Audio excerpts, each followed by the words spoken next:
মাধ্যমিকের গ্রামার নিয়ে আসলাম। ডাব অ্যান্ড ডাটের 275 পেজ, 275 পেজ। প্রথম কোশ্চেন হচ্ছে, team India was won the match. Team India ম্যাচটি জিতেছিল, ঠিক আছে। এটা একটা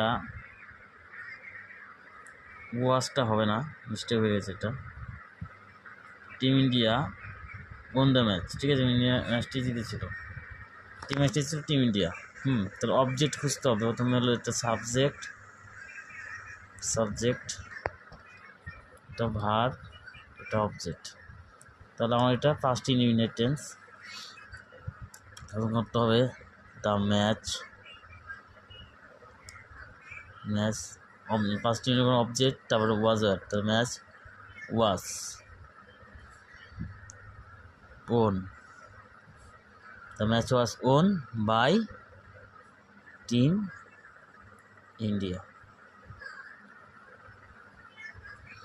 তাহলে পরেরটা হলো ন্যারেশন, TION, ন্যারেশন। কি বলছে, have you written anything about our teacher Shyamal? তুমি কি আমাদের শিক্ষক শ্যামলের কোনো কিছু লিখেছ? সেই স্বামী টু হিজ ফাদার, স্বামী তার বাবাকে বলল যে তুমি কি আমার শিক্ষক শ্যামল সম্বন্ধে কিছু লিখেছ? আচ্ছা, এখানে স্বামী কাকে বললো? তার বাবাকে বললো। এটা হলো ইন্টোগেটিভ, কারণ কোশ্চেন চিহ্ন আছে। ইন্টোগেটিভ হলো সেই টু দিকে আক্স টু আসে, আগে লিখতে হবে স্বামী সেই টু হিজ ফাদার। হ্যাঁ, স্বামী, তাহলে স্বামী অ্যান্সার হবে স্বামী আক্সড his father,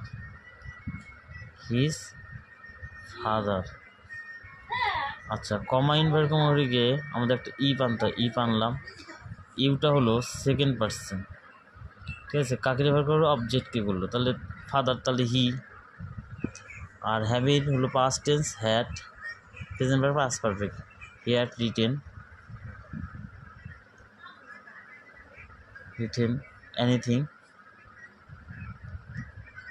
anything about. Our রেফার করেছে স্বামীকে, তাহলে হলো আওয়ার রেফার করেছে স্বামীকে। আওয়ার হচ্ছিল